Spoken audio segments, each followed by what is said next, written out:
What is up, everybody? This is Braeden from Flint Mastering, and I am the host and content curator of the Mixing Music Podcast exclusive episodes. And today we have for you an exclusive archive, which means you're going to hear an exclusive episode that Dee Kei and I recorded almost a year ago. You're going to have the chance to hear what our exclusive episodes are all about and how much fun and learning goes on between me and Dee Kei as we discuss technical tips and important techniques in relation to producing, mixing, and mastering.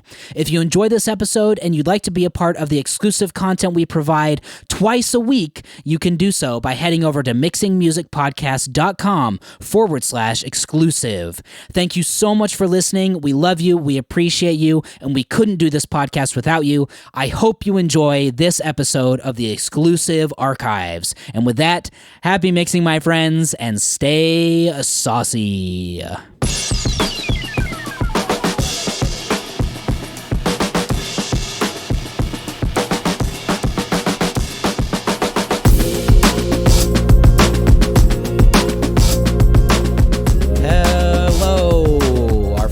Welcome back to another exclusive subscriber-only episode of the Mixing Music Podcast.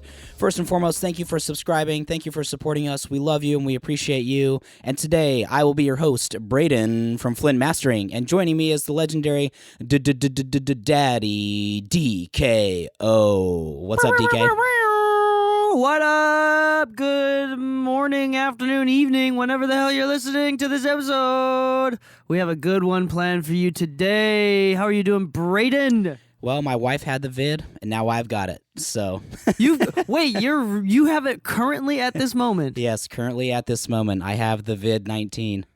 Oh my! Why did you agree to record this episode? Because we need content. We need episodes for this week. Oh my gosh! I was like, this guy is tired. No, he's got COVID. No, it's okay. I'm good. Are you sure? Yes, I've already had it twice before, so it's really not that bad. It's basically just body aches and my voice sounds deeper. Okay, cool. Well, I mean, you're young, you're fine, I think, but as long as you're consenting to this, whatever, we are risking our bodies for you. That's what this content is about. So, please, thank you so much for subscribing to the content. We appreciate every single one of you. All right, let's play. Let's have you introduce it, and let's get started then. Cool. I just like to say, you always say you're young. We're the same age. We're both 28. We're young. We're young. We're young. Cool. Well, anyways, okay, so today we have a clip. I totally forget about that every single time. Oh. All right, today we have a clip from Bernie Grundman, who is a legendary mastering engineer. He runs Bernie Grundman Mastering Studios, where Mike Bosey, the other legendary mastering engineer, works out of. They built their own analog EQ desk, like they do vinyl, everything. They're the mastering engineers. So, today we're going to listen to a clip from him talk about sample rate and digital EQs. And without further ado, Bernie Grundman, roll the tape. We have a Pro Tools unit that we play back everything from. And of course, but we don't care what sampling rate it is. It can be, sometimes we get in things from 5 different mixers, and they've got all different sampling rates and bit rates. That's okay. We play it back the way it was recorded, but we convert everything to analog. And then we equalize with analog equalizers. We don't use digital equalizers. We've never found any that we really like. Sometimes we use them. I'm not saying we don't use them. Sometimes we need something, like I was saying earlier, we need something that we can't quite get with our analog ones. You know, we need something that's maybe ultra sharp, and we can't change the Q to that sharpness because the digital ones are more flexible, but they do have a thumbprint. They have a sound to them. When you put them in the circuit, you're going to hear it, but sometimes it's worth it. And my only rule of thumb is that if you're going to do something like that, or you're even going to put some sort of plug-in in your mix or whatever, just make sure you're getting more than you're losing. You know, make sure that it's worthwhile. Awesome. So we heard Bernie talk about they'll get songs in at all sorts of different sample rates, and they don't care. It doesn't matter to them, different bit depths, whatever, because some of the albums they do or projects they do might have like 5 different mixers on there that all did things at a different sample rate. So before we dive into the digital EQ side, which he talked about, which was really interesting, let's talk about sample rate and bit depth first, DK. How important is it to you? How much do you care about it? And how much should our listeners really pay attention or focus on it? Yeah, it's not that important. I do think that it's important to keep what you get, meaning that if you don't have to dumb down the sample rate, then don't. Like if they recorded it in 96, and your computer can handle it, then might as well mix it down and then dither it later, or like downsample it later. So the cool thing is when you're working in the analog domain, you actually don't have to use dithering because you're not downsampling. So for example, if you go out 96K, right, out of your converters, you go through the analog gear, and then you reconvert back in, but when you convert back in, you go 44.1. It's not technically downsampling. It's just resampling at a new conversion rate. So these super analog mastering engineers don't have to downsample anything, which is a really great thing about it. But I mean, same with any sort of like film, photography editing, or any sort of like file compression. It's better to downsample everything at the very, very end rather than like from the beginning, or it's like upsampling doesn't work at the very least. A couple things that I want to talk about with his point is it's interesting. One of the things that he said is that digital EQs leave a thumbprint. That's interesting to me. And the reason why I say that is because, okay, does analog gear not? So the point is like, that's like the entire. I didn't get his argument. Where there was no argument there because I was like, are you trying to say analog gear is completely clean? Because that's like that's what I thought too when I listened to it. Yeah. So at least the way that he worded it just wasn't coherent and didn't make any sense. Plus, I think his argument is bullshit. But I mean, that's we're talking about Bernie Grundman. Like he's much more experienced than I am. Maybe he has some magic. The point is, like, it doesn't really matter that much, and most people, including professionals and myself, don't care nor can hear the difference that much. And it's okay. I'm tired of. I'm trying to break this stigma of engineers just playing the whose dick is bigger game. I'm done with this. And like, if I can't tell a difference, I'm going to tell you I can't tell a difference. And there are going to be times where I definitely can, and things are definitely worth it. But just to say a blanket statement that digital EQs are worthless, or like they leave a thumbprint, which is just, again, the funniest way to explain something, is kind of bullshit. Is hugely bullshit. Because there are a lot of very, very highly experienced and awarded mastering engineers that strictly are only in the box. Yep. And saying some elitist, my dick is bigger than yours, analog EQ shit is really only shitting on them. And it's just not true. Especially to the average at-home producer and mixer and engineer.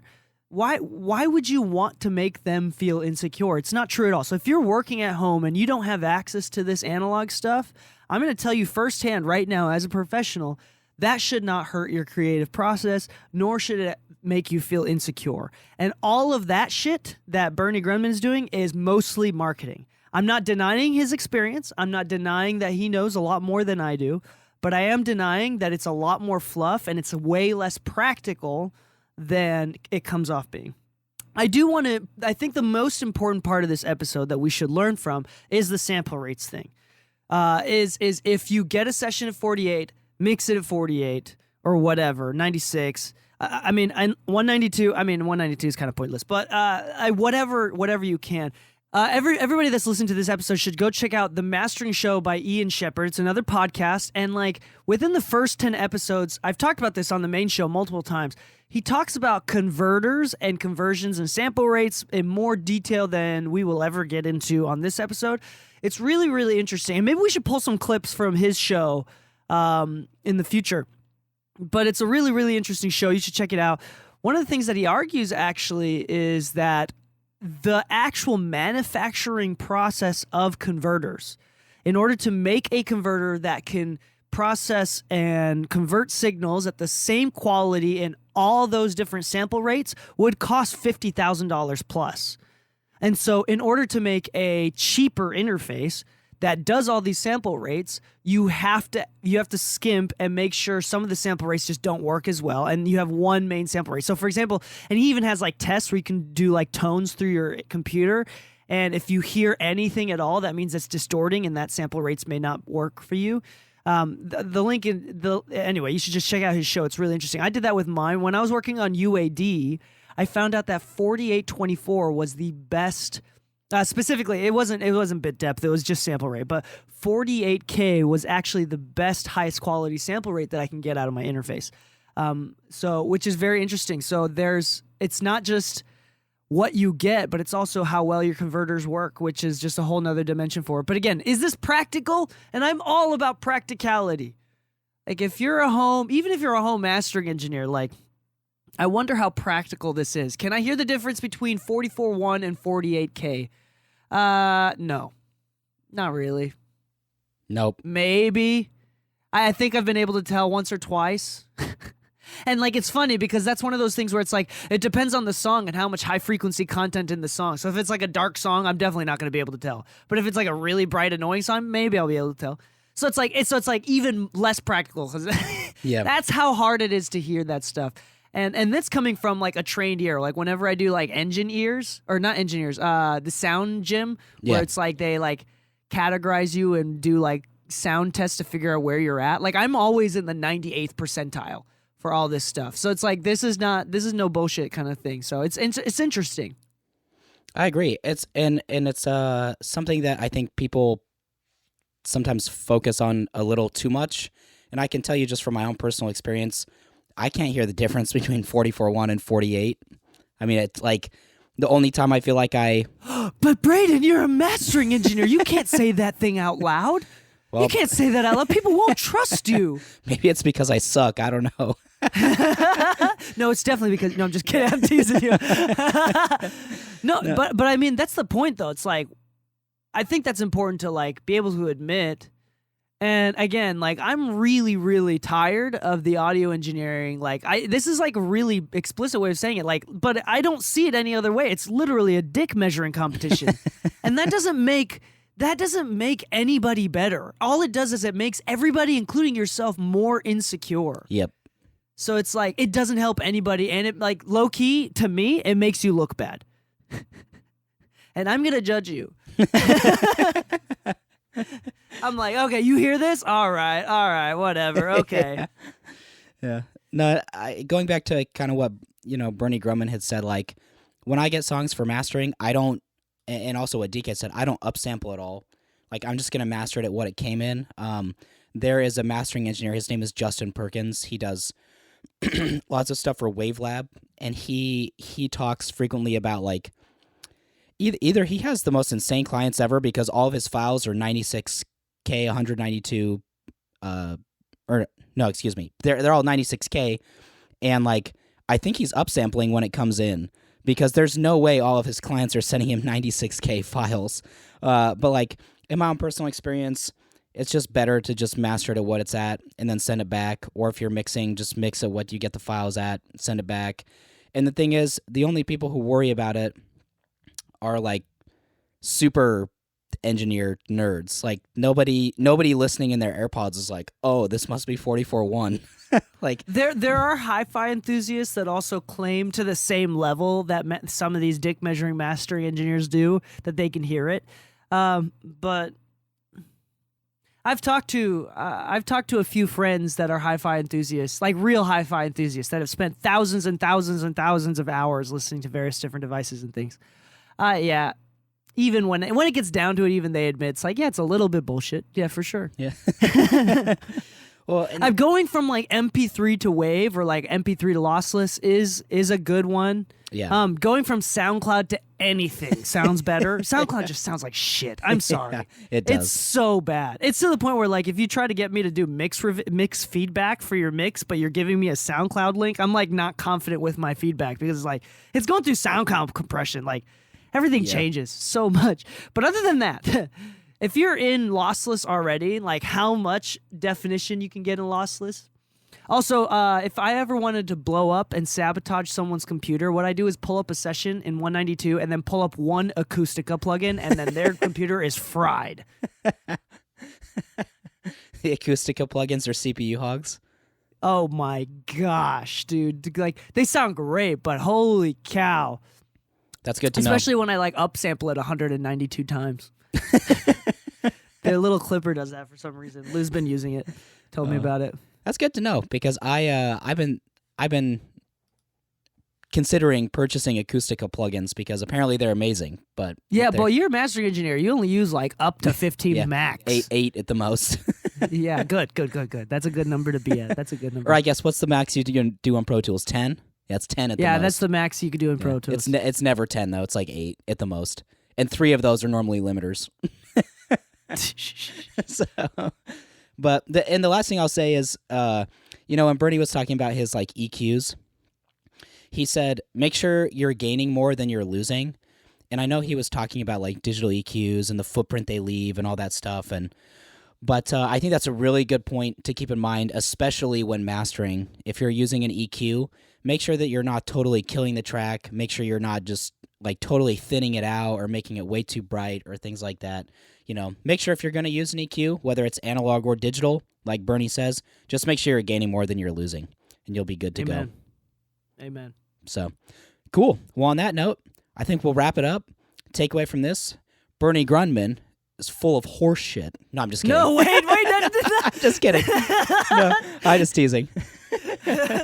No, that's not true. He knows what he's talking about. I know. What I'm saying is that it's just not practical. Yeah, no, I'm just teasing. Not practical. I would give $1 million. Oh my gosh, I know it's. I gotta be clear because there's gonna be people who are like unsubscribe. I hate this guy. Like some like oh man, some purists. No, let's be clear. I would take out a loan. No. What I'm saying is that Bernie Grundman's dick is bigger than mine. That's what I'm saying. Yes. He's told me. He's told me himself. Oh. Interesting. No, I'm just kidding.